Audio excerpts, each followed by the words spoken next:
Welcome to Lynn Cullen Live, talk radio without the static. Email your questions and comments to lynn@pghcitypaper.com. And now your host, Lynn Cullen. Hey there, and welcome. It's another Tuesday edition of Lynn Cullen Still Alive. And that means Susan's still alive, should be there on the line. Hi. Sorry, congratulations. It was there the last time I checked. I know. Mine'll go next. So, I guess what? It's February. What? It's 50 degrees warmer today than it was a week ago. Yeah. I mean, honestly, 50 degrees warmer, you can tell. Well, maybe that then, sort of obviates the need to share with everybody this lesson in the New York Times Science section today about how to walk on ice. How do you walk on ice? I know how I walk on ice. I know, and it's pretty much, actually, as I read this, I thought, this is how our mother told me to walk on ice. So she already knows this.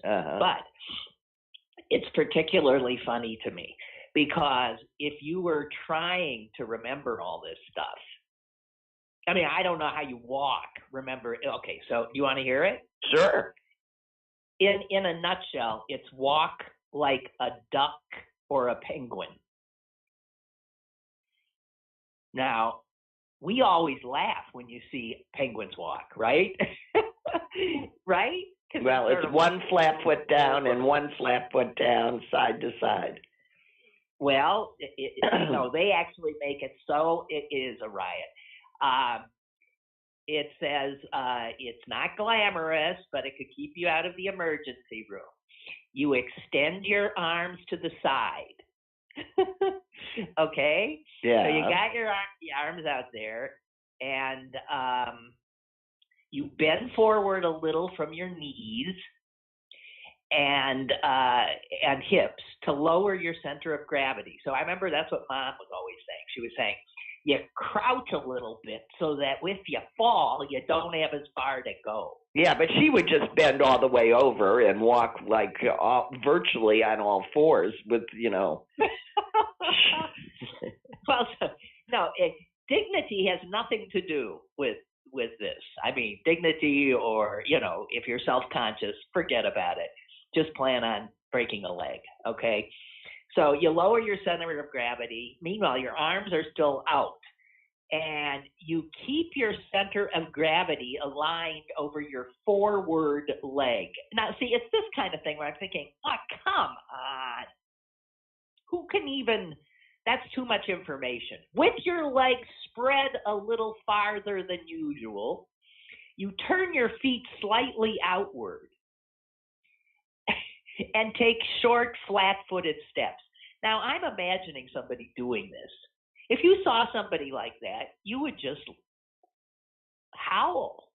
Well, and I think it's interesting because that the arms out might be right for balance, but if what you're concerned about is falling, it's exactly wrong. You want your arms in and sort of protecting your face and head, not bracing your fall with your hands. You want to roll yourself into a ball and go down sideways. And at that point, that what they're saying is correct. You want your legs separated and one in front so that you can sort of flip right back up. Yeah, but it's not the thing what you're saying. I do. You know why I'm saying this? Because my trainer a week ago last week, spent the second half forcing me to practice falling. Yeah.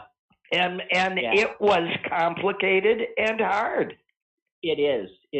Well, athletes spend a lot of time on that as well.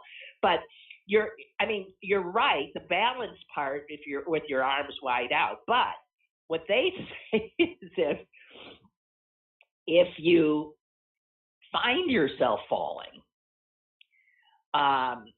and let's say you start to fall backward,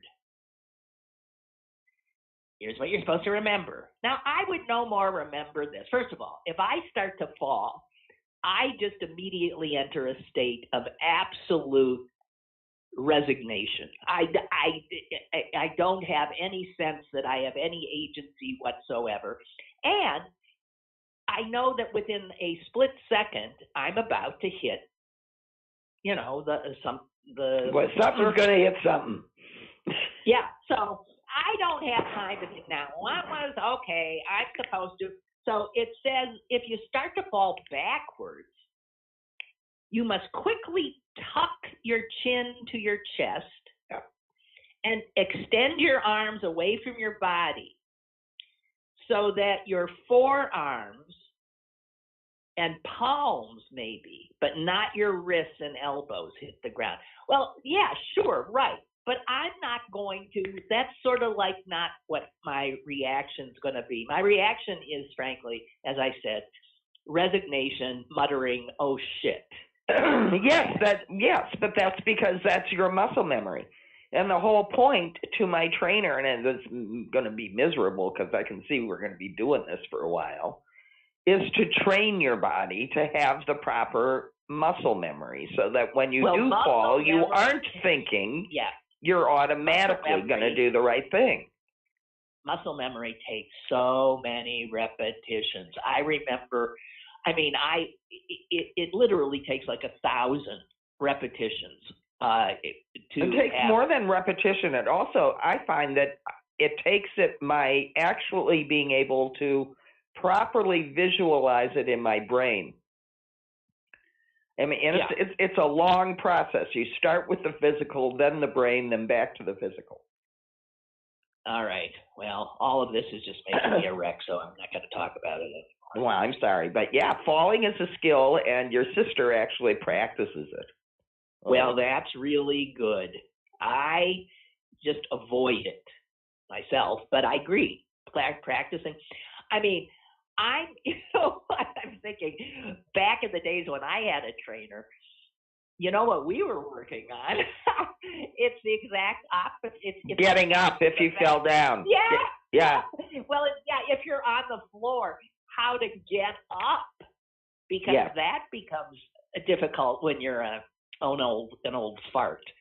Well, okay. That's training. That's training 101 for seniors. Just so you know, if you've never tried this before, that's where they start. Can you get up off the floor?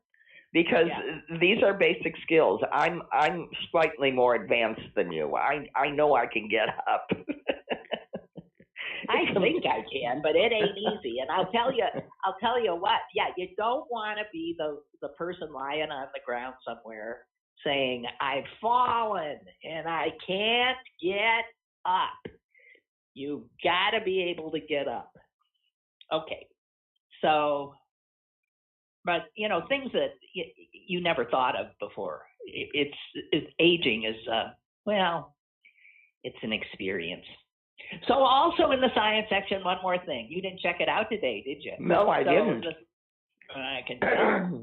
Okay, so I was going to ask you, if you did check it out, of all the things in the science section of the New York Times today, which one would I be wanting most to share? If it wasn't how to fall or how to walk on ice, how to walk like a penguin. Walk like...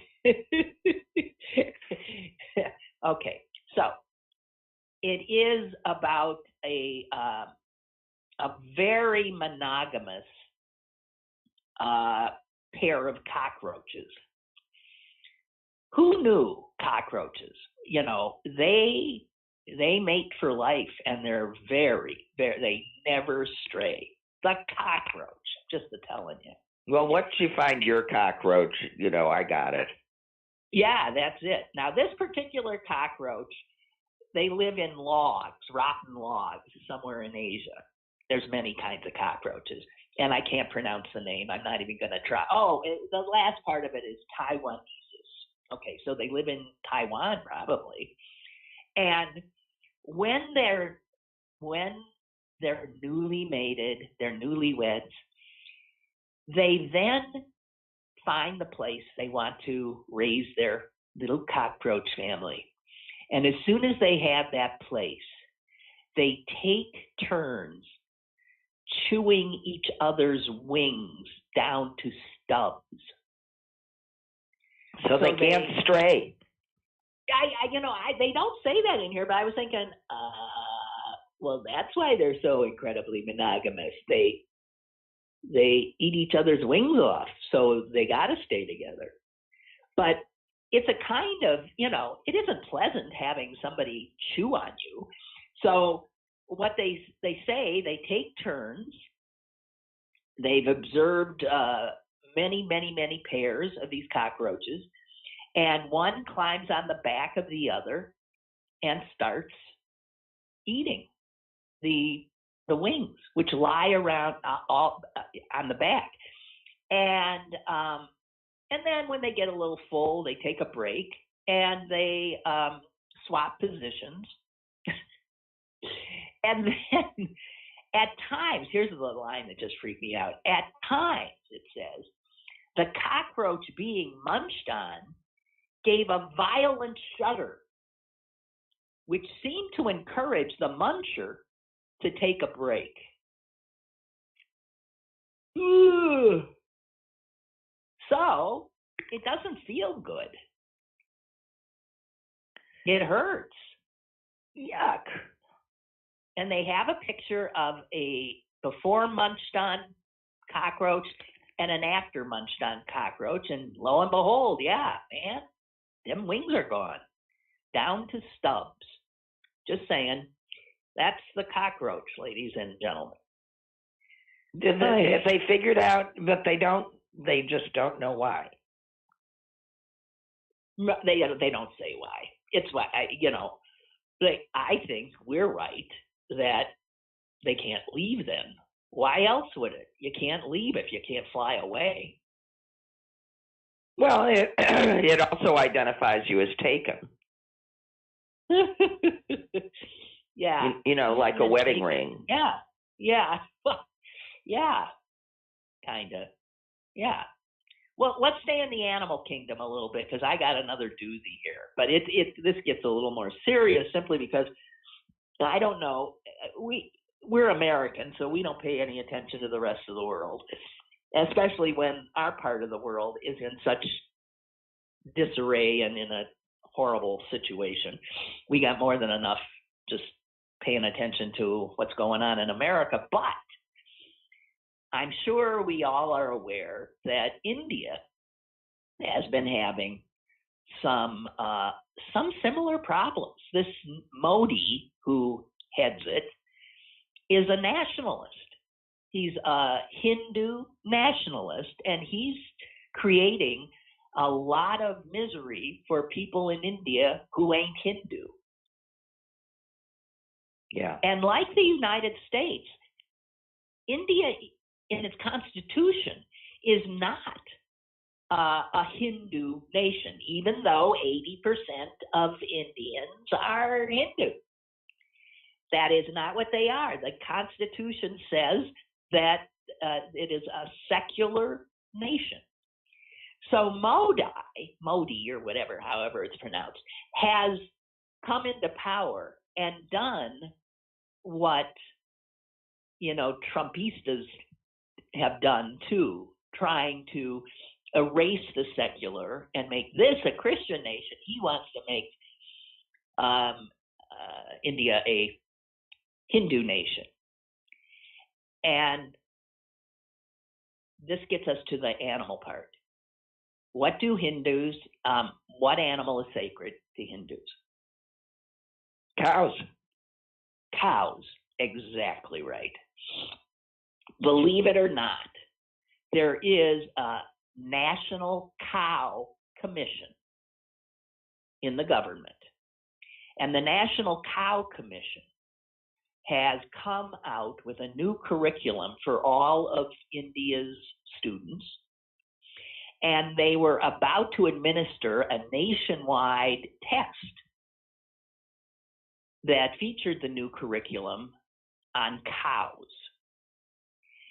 Because there was an incredible uproar it's been temporarily postponed.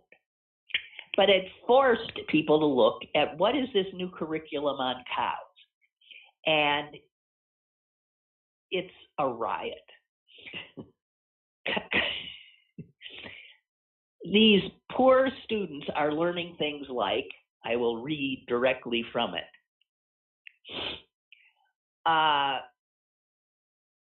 Wait, that's not directly from it. Oh, right. Indian cows. You know, the Indian cow does not look like our cows. Have you noticed that? They don't. It's another kind of cow. It's called a zebu, which I wonder why I've never seen that in crossword puzzles. Z-E-B-U. A zebu. That's what their kind of cow is. And it has a slight hump. Yeah. And a dewlap on its neck. And I must say, it doesn't produce as much milk as our cows. And I say that because I'm about to. Well, our cows are bred to do that and encouraged to do that. Yeah, their cows are encouraged to be jerks. Privileged jerks. Right? Yeah. They can go and do whatever they want. Whatever they damn well please. They're sacred.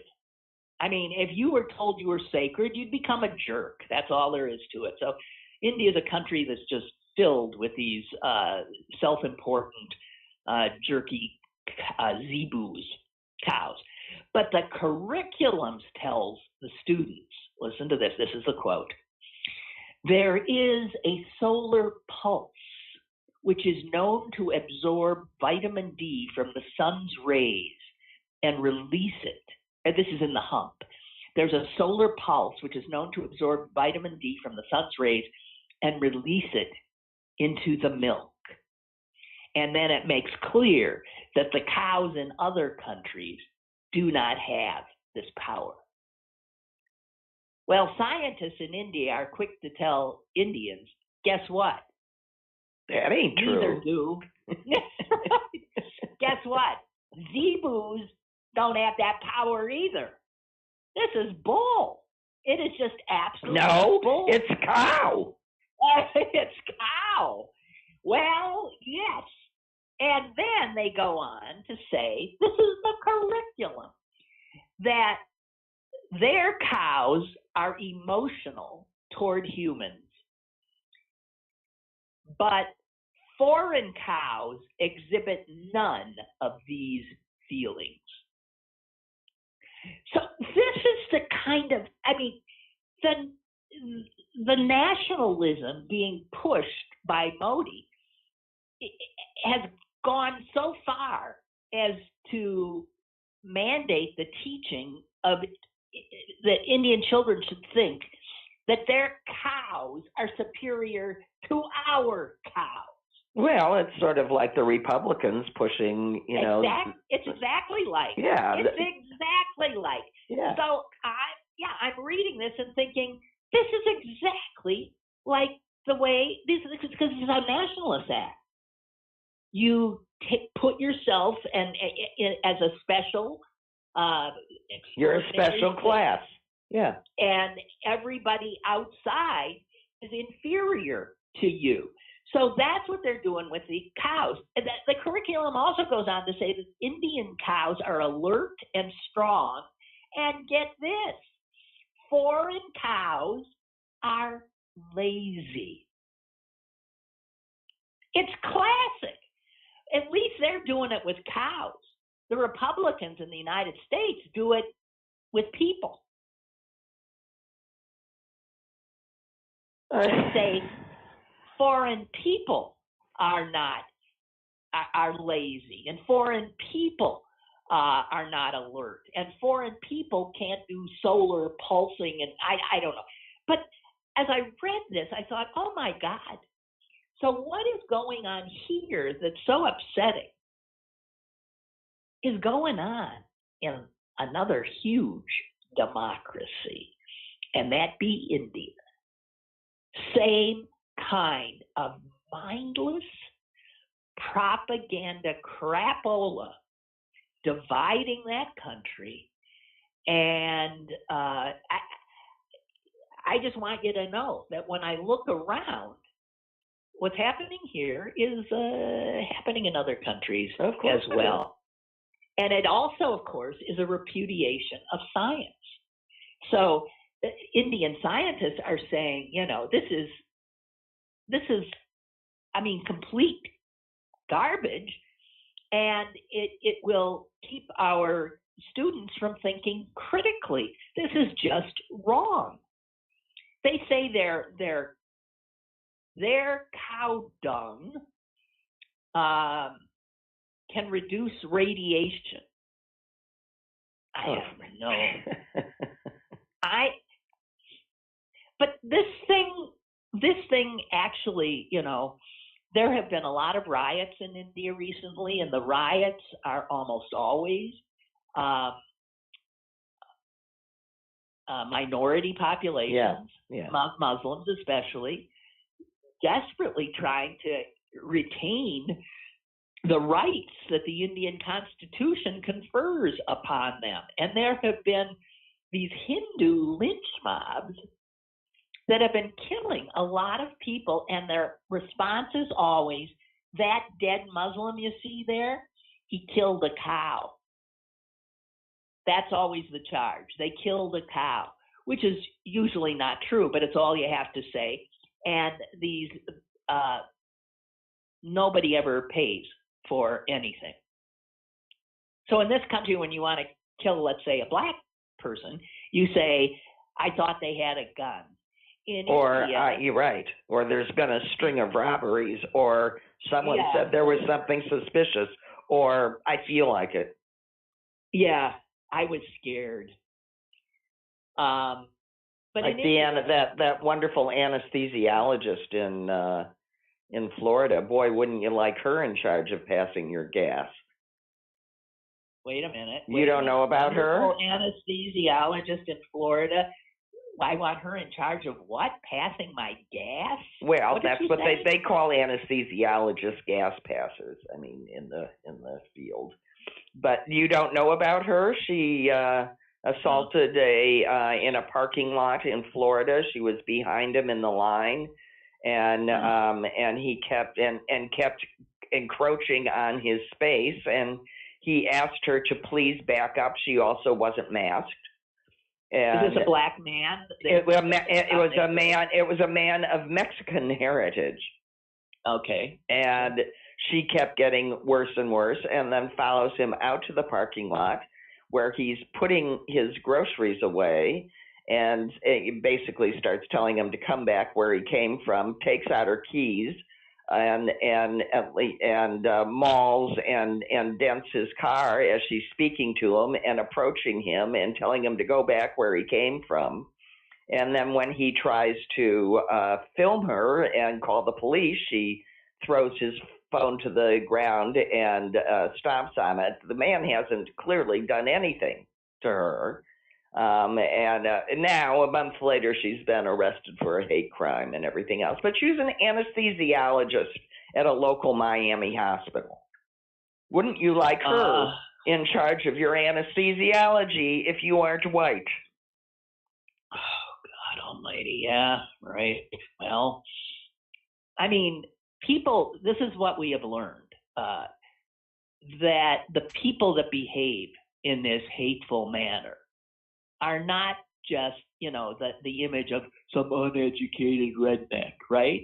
No, this is a white woman doctor. These are upper middle class doctors, lawyers, business owners.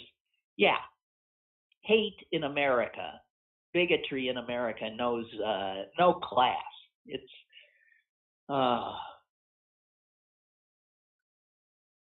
yeah, there's all sorts of things that, John Ossoff, who I'm very proud of for getting his position, however, has spawned a bunch of 36-year-old people that decide they want to go to the Senate too. So now we've got the son of the Bucks owner in Milwaukee, who is basically a New Yorker, who's lived for, who's decided he's going to unseat Ron Johnson. And he's and that primary is also a guy named Tom Nelson, who's from Brown County, Right. and has been in local politics and state house politics for years, and is and should be the guy. Well, maybe is and should be, but that's not the way it works. I frankly don't give a damn. I just want Johnson. Anybody but Johnson, right?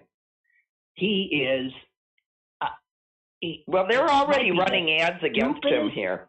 Yeah, I mean, first of all, he hasn't even announced that he's running again, has he? I don't think so. He has. Well, he hasn't decided whether he's going to do that, or knowing that he can't win, he's going to run against Tony Evers for governor.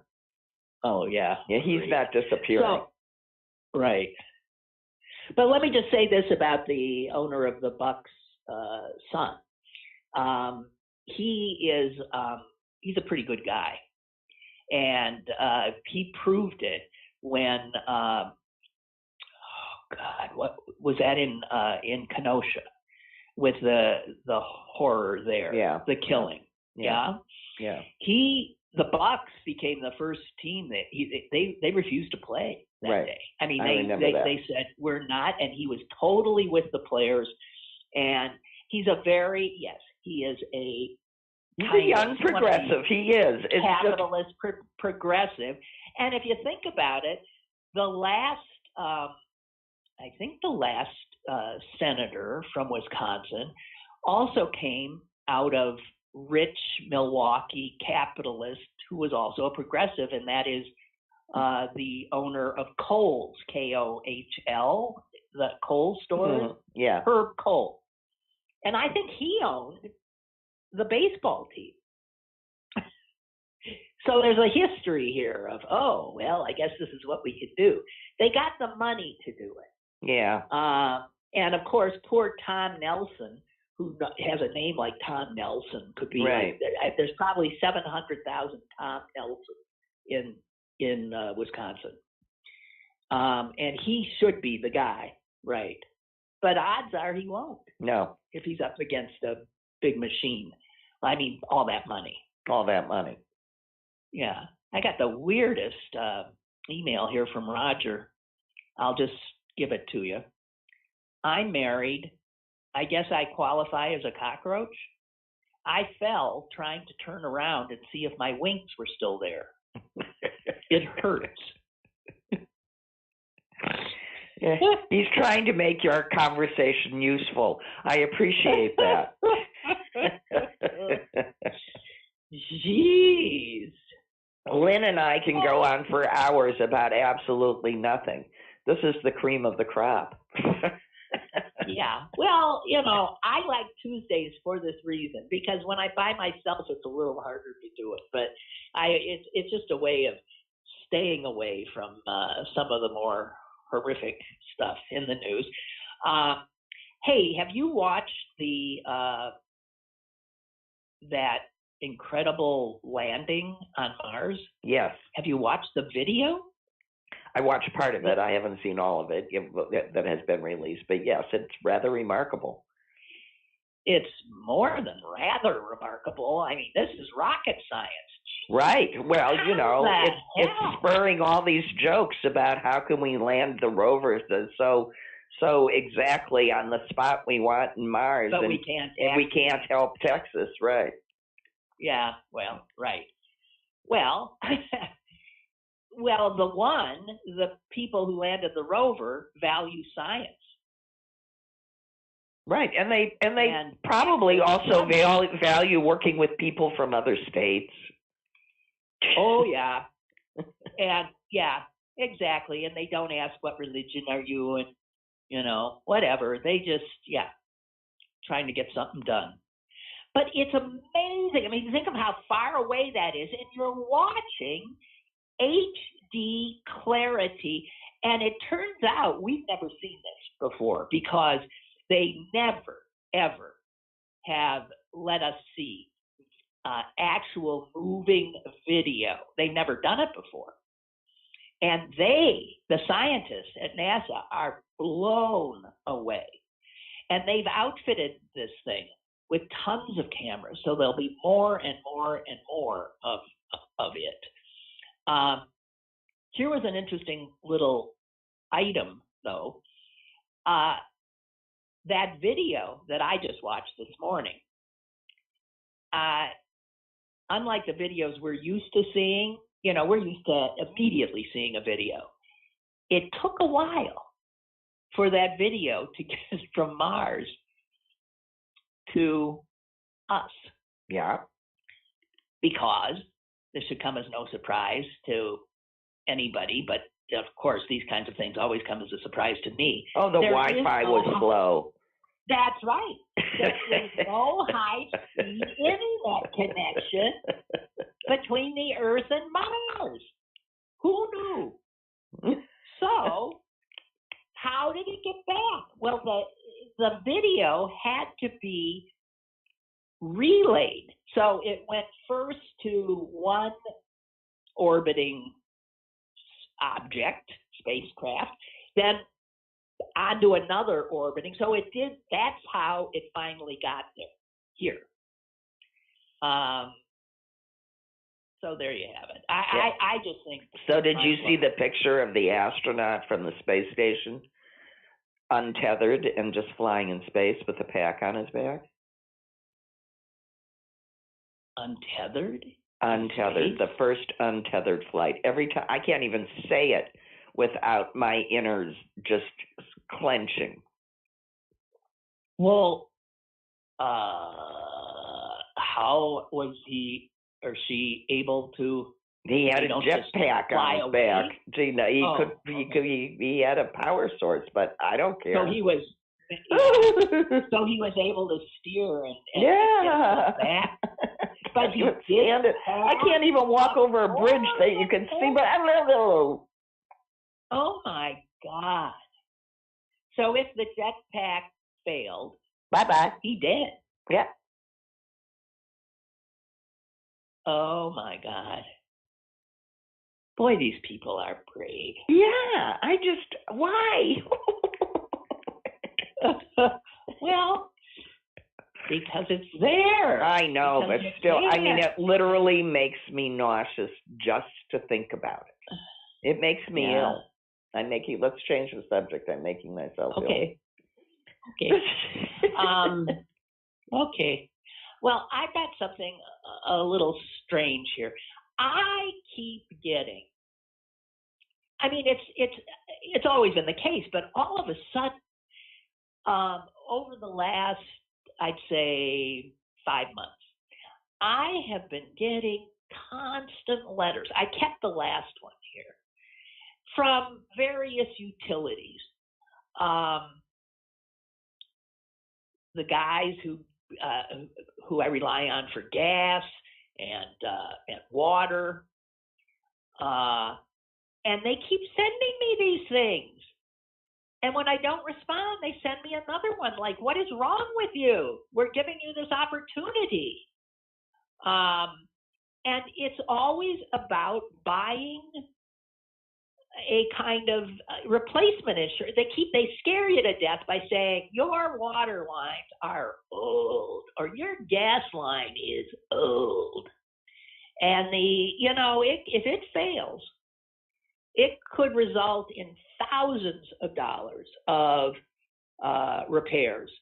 And you're on the hook for that. We're not. You are. So we offer you this wonderful insurance. Do you get these things? I don't know. I haven't opened my mail in months. I haven't been. Oh, okay. Well, but I mean, this kind of thing's been going on for, I think, forever. I mean, you could substitute car warranty if you want. Yeah, well, I once bought it and then let it lapse and then thought, what the hell? Anyway, I finally, and I'm here to help everybody who's fallen for this because they just don't stop. The Washington Post did a story. And they say that this is common practice, and these things look very official. So when I get them, it comes from Duquesne Light, or it comes from your It's not, but it's an insurer. It's not. It is not them, but they allow it. Duquesne Light is in on the scam because they get a little bit of a kickback if the insurance company they're in the scam with nails you. Right. And these things always are the same. These ominous warnings that, hey, your water line goes, your sewer line goes, baby, that's on you. And a lot of people, I mean, I get nervous. I've been made nervous by these things a lot. Geez, maybe I should. And this last one I got, it's like $5 a month. And I'm thinking, all right, $5 a month, so that's 50 what? That's $60 a year. You could do it, then you don't have to worry. And then I'm thinking, but you didn't worry. They're making you worry. Is this so? I just kept sitting on it, and then thank God for this Washington Post article, because they say, although these mailings seem to come from your utility companies, they are not, right?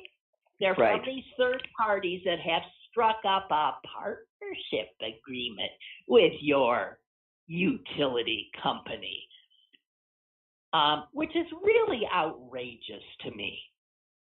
So millions and millions of homeowners buy this stuff. And these insurance companies, they pull down, it says here, $900 million a year. And how many of you have had to replace your line? I mean, it's what I keep saying, because this is the same thing as your car warranty is about to expire. Yeah. Right. And it will cost thousands and thousands. Yeah. And I'm going, you know what, guys? I mean, I realize this is from a fairly privileged place, but most people, if their car is in that position, that's when they trade it in and they get a new car with a new warranty, and or they decide to put aside $1,000 in case their car needs some work because they know it's now old. I mean, the thought that I'm trying to suggest is that people are in control of their own finances, and they know that they should have a little money put aside if this happens to the house or that happens to the house, if they can. Yeah, but if they can't do that, they certainly can't afford to be throwing out $20, $30, $40 here and there on all these various other insurances. I'm saying if you're going to do that, take the $5 and put it in the bank. And then it's your money, and you have it if you need it. And if you don't, you haven't given it to somebody else. And they say, this article really goes into detail. They look actually at various cities and how many pipes had to be replaced or sewer lines. And how much is actually covered for that $5 a month? It is absolutely, these lines last a long time generally. And the bottom line is, even if your house is really old, your odds of having a catastrophic water or sewer line failure are very low. And the costs that these guys claim are inflated. Yeah. So the odds are that the repair. Yeah, I mean, they are giving you the worst case scenario with a line that's 7,000 feet from the main and blah blah blah blah blah blah. I'm just telling you. Take the money and sock it away in the warranty insurance place where I'm not buying it. Yeah. And then when something happens, you'll have some money to fix it. It drives me nuts. Really drives me nuts. It's a scam. This is what I just wanted to pass on to people. I really, really, really, it just pisses me off. Now watch, my sewer line will break tomorrow. Well, no, but it's like, it's why we can't answer our telephones anymore. That's right.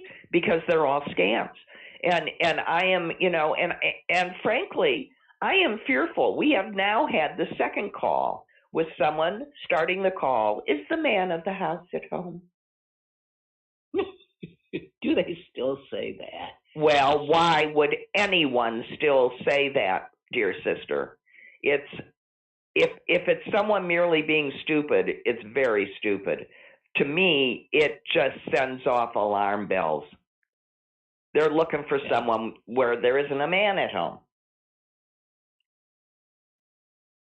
Oh, Barbara sent me something good. Somebody who used Rush Limbaugh's death for a good purpose. Dancing? This guy named Tommy Marcus. He decided that the way to respond would be to write a check to Planned Parenthood, and so he put a screenshot of his donation on his Instagram page, which, by the way, does not use his name. His Instagram page has a lot of followers. It's called Quentin Quarantino. And it's something, he's been keeping it during the pandemic. Quarantine, yes. He posts things about pandemic life and a lot of them taken on conservatives. So he said he hoped to maybe get enough people to raise about $10,000. But by Friday afternoon, ladies and gentlemen, the Quentin Quarantino Rush Limbaugh Memorial Planned Parenthood fundraiser has collected more than $400,000. Yay! Couldn't go to a better cause. Yeah. And this guy, Quentin Quarantino, turns out to be a young kid. He's 25 years old. Yeah. So there you have it. Good for him for writing checks. I mean, good for him for writing checks at 25 years old to Planned Parenthood. Good for him. That's true. And he said this, Rush Limbaugh has been someone who spent decades clogging the airways with sexist, homophobic, racist, endlessly discriminatory propaganda. Chasing Lynn Cullen off the airwaves from station to station. Oh, God.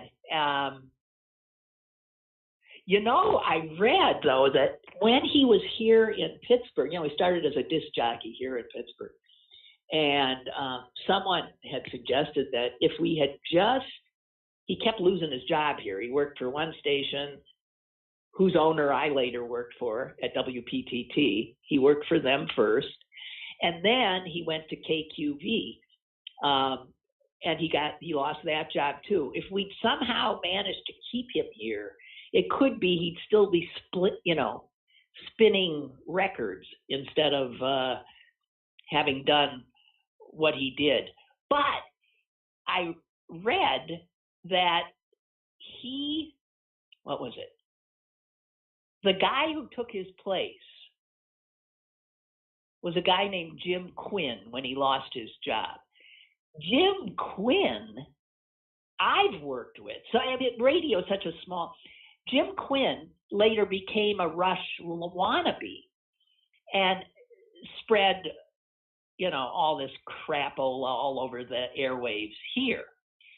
But I did my show, the City Paper show, this show, out of the studio that Jim Quinn did his show out of. So there is like a line from Rush Limbaugh, Jim Quinn, and me. I'm just saying. And I'm the only one still blabbing. Well, good. There is a God. Maybe. I don't know. I'm not going to sign off on that. So I have to tell you, this thing about our soon-to-be new Attorney General, Merrick Garland. Yeah, did you watch? Seeing him, and I'm thinking, and this man should, of course, now be sitting on the Supreme Court. Right. And to think that these Republicans, it just reminded me of this Republican perfidy. They are the worst. They will do anything they have to, and they don't care. And it doesn't seem to really hurt them that much. No. And the last time we saw Merrick, he had black hair, and now he's got white hair. No, he didn't have black hair. Did he? I think so. I don't think so.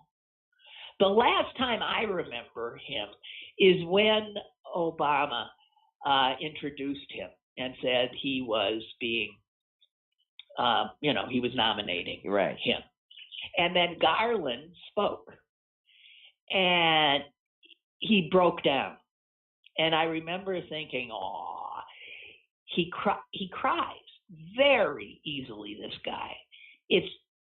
And he cried yesterday. He cried yesterday talking about his parents, yes.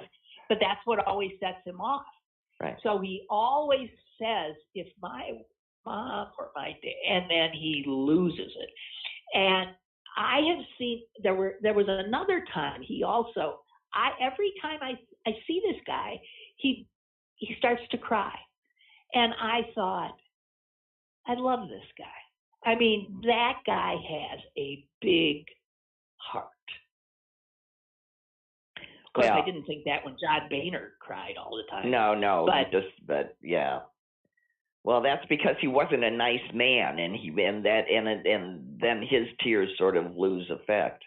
But I particularly enjoyed his conversation with Josh Hawley. Did you? I didn't see it. Hawley wants him.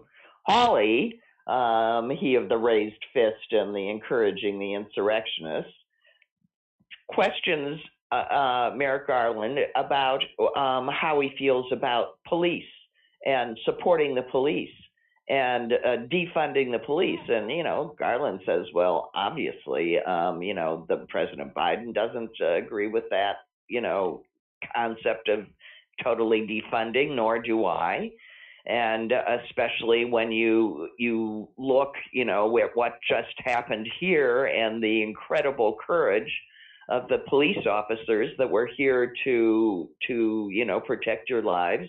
And then Hawley tries to take it off the insurrection and say, I'm talking about when you don't feel that way when they're storming courthouses in Portland, and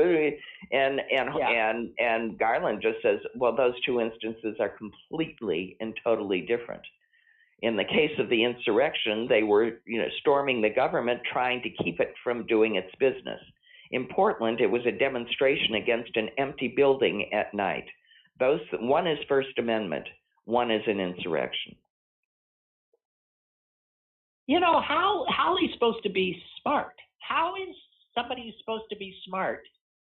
He's Stanford, Yale. I mean, that's who he is. Well, he's their polished guy, all set to take over, and he has just, the people that even know him don't know what happened to him. It's like a Michael Flynn thing, 1 second he was everybody's, shining example of what a proper Republican conservative should look like, and the next second he fell off the edge of the earth, which has people like Danforth going, I can't even imagine what happened, which has me saying, Mr. Danforth, let me just say that the problem with us is you got bad judge of character. Just because you were born rich and just because you know how to talk and stand properly doesn't actually make you smart. And you gave us Clarence Thomas and you gave us Josh Hawley, and whoever asks you for your advice again is just stupid. Yeah. He should stand down and stand by, and we'll forget he's there. Yeah. I knew this would happen. Barbara has written, a friend who lives in Spring Hill area, Pittsburgh, did have a water line break. Yeah. But she had a rider on her insurance, and it was covered. Yeah. And her insurer is my insurer, so maybe I'm covered anyway. Yeah. I mean, you can absolutely get this, as part of your normal homeowner's insurance, and should always be part of your review. All of these add-ons are just, and by the way, I'll say the same thing for people that on their home insurance pay extra for, personal possessions that they deem of value. That is also wasted money and should be just covered under contents. All you have to do is prove that you own it with a picture of it in place, or, and have the receipt or an estimate.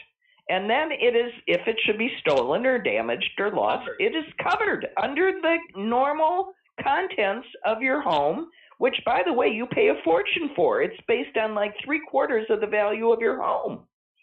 So the insurance industry figures out more ways to just, you don't even notice. Just take that money, take all of that money and put it in your pipes if you're worried about them. You can spend that money a whole lot easier and then put a ton of it back in your pocket. And Chuck writes, I discovered my water line is covered by my homeowner's insurance. Yep. But it's worth a call to your agent because not all home insurance will. So then you can. Then you just add it if you're concerned. Throw that stuff in the. Yeah. But if you're living in a brand new home, with brand new plumbing that was just run to a brand new, you don't need that. Mm-hmm. Little Tony says, hey, Lynn and Susan, I get those letters all the time. I got one yesterday. Sure you did. I'll probably get one today. You're sick of them, and so am I. By the way, did anyone else get an election ballot application for 2021? I got one earlier this month and didn't hear anyone else talking about it. It looks official from Allegheny County. The primary is on May 18th. Yes, I have one as well, and it says that you requested to get a ballot, and do you still want one or something? I haven't sent it back in, but yeah, that's official. They're already on it. And while the Republicans in the legislature try desperately to keep us from being able to vote like that. If the Republicans had their way, you'd have to be, hospitalized with some life-threatening illness to be able to vote by mail. No, then you wouldn't be able to vote because who knows if you were actually voting. That would be, no, you're not allowed. It could be like your nurse voting for you. Yeah. Who knows? And here's another thing. So Merrick Garland is in tears.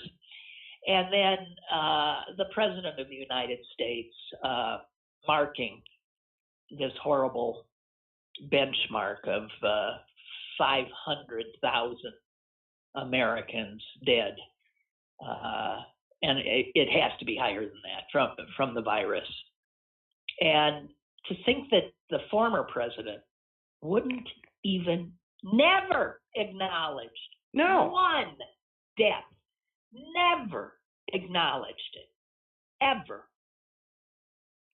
And the current president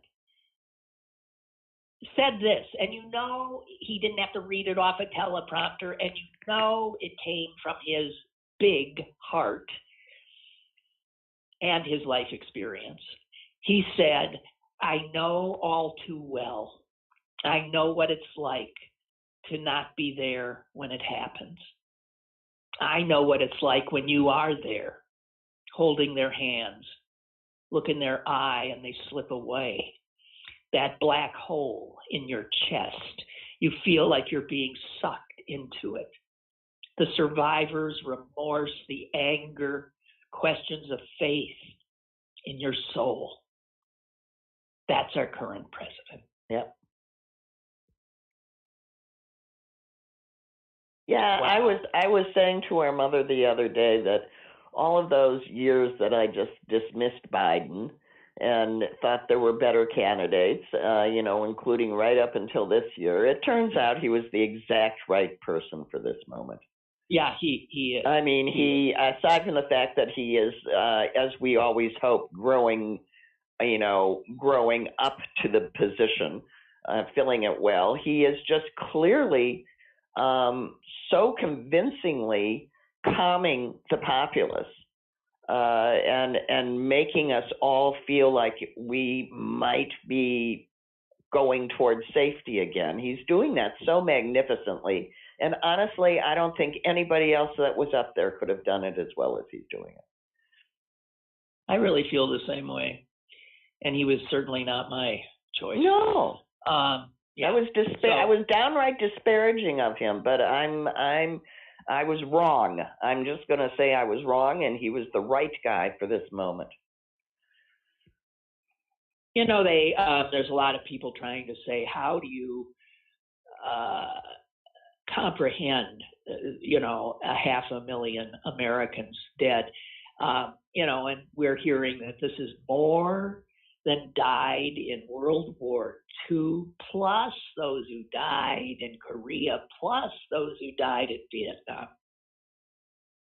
And someone did a graphic, I forget, it might have been from the Washington Post yesterday, that if you've ever been to the Vietnam Memorial, that amazing black wall in Washington with the names of all the dead from Vietnam on it, if that instead memorialized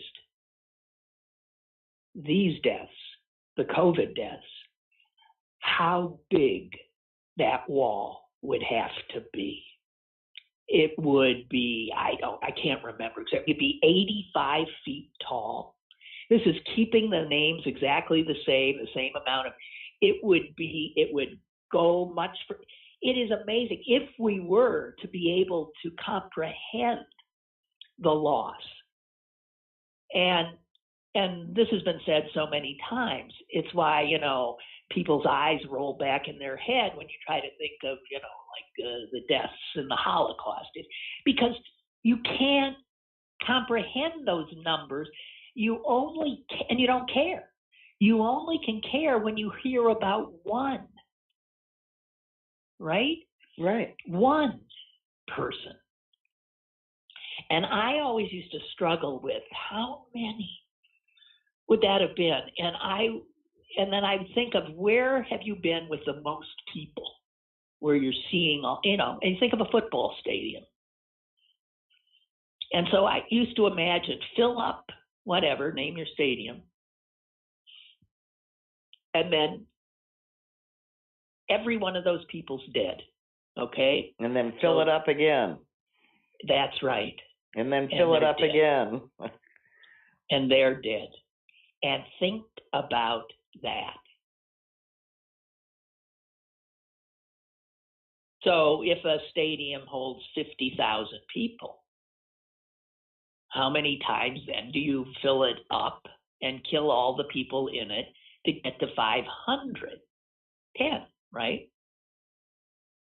Please tell me I'm right. Yes. Just add a 0. Yeah, 10 times. Okay. And it still doesn't do it because you'd have to hear about each person. Like, and the newscasts are trying to do that. They'll introduce, one person who died and let a survivor say something about them or tell you about their life. And that has an impact. But 500 thou? No impact. And you'll still have, a large segment of the population that just thinks it's ridiculous. Like this Florida doctor who won't wear a mask. Well, I saw that Fauci or somebody said that we, from this date on, we can be assured that like pretty much another 100,000 are going to die. Yeah. Close to. And if, however, 95% of us would do what we're supposed to do, wear the mask, social distance. Get a vaccine number, when it's available to you. Yeah, you could save, I think, whatever I saw, you could save 17,000 of those lives. So when people, it made me think 17,000 unnecessary deaths just from this point to some point in the summer because these awful, ignorant, selfish people will not wear a mask They're killing people. Yeah, well, it really just goes back to the politics of it. That the second that the previous administration decided that there was nothing they could do because they were nincompoops, and at least they were willing to admit it to themselves, so they were just going to pretend like the whole thing didn't exist. And the only way they could do that was to create this hoax mentality, or even if it does exist, then we just have to let it ravage the population and then it'll go away. I mean, those were the two plans. That was plan A and plan B, and the politicians. They thought, because initially it was only in urban centers. So it was just going to kill poor people and black people. Black people and Democrats. That's right. That's exactly what they thought. We're safe here in Yahooville. Right. God. Okay, I'm just going to get Henry in here. Watching Ted Cruz question Merrick Garland, oh my God, was almost too much for me to handle. Cruz wanted Garland to guarantee that the office of the Attorney General would not be used as a tool of the president. God.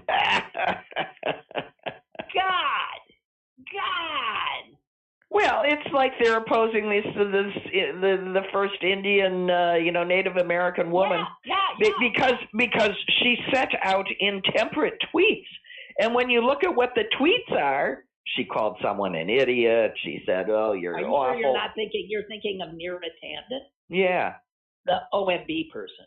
Yeah. No, she's gonna be sunk because of those tweets. She's sunk. Yeah. The Native American, they had what, the EPA or Interior? I think it's Interior.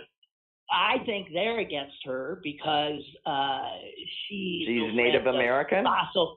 She's fossil. She doesn't like fossil fuel. Yeah, she's Native American. And on top, boy, have you seen her? She looks like if you were to say this is what a Native American looks like. She has that extraordinarily high cheekbones, the chiseled, gorgeous face of a Native American. She's so beautiful. You see, to me, it is karma that a Native American should be in charge of the Interior. It's just karma, and it just should be. Well, if it's something that is good and a sign of progress, you can bet, as we know, the Republicans will be against it. It is rather shocking, though, that they can just sit up there after 4 years of what we've lived through and demand that people be civil and demand that people, not politicize institutions and demand that, and everything that they have shamelessly, intentionally, boastingly, braggartedly done. Now, you aren't going to do that, are you? We need to unify. Well, I started using the word shameless for Republicans, I swear, 30 years ago. I must have said it 500,000 times already by now. They're shameless. And when I first started using it, I had no idea. Yeah, but now a lot of Republicans or former erstwhile Republicans agree with you. So not many, not enough. Not enough, but they are leaving. They're leaving by the thousands. And if they're a minority party to begin with and they're losing people by the thousands, that's not good. No, it's not good. It's great. Okay. I think we should cease and desist. Okay. Thank you, Susan. Go fall down, learn how to fall, and punch somebody. Oh God. Okay? I have to quick eat. Look what we did. Okay, goodbye. Bye. And as for the rest of you, I'll see you tomorrow. I don't know what we're going to talk about, but something's bound to happen. Okay? Be safe.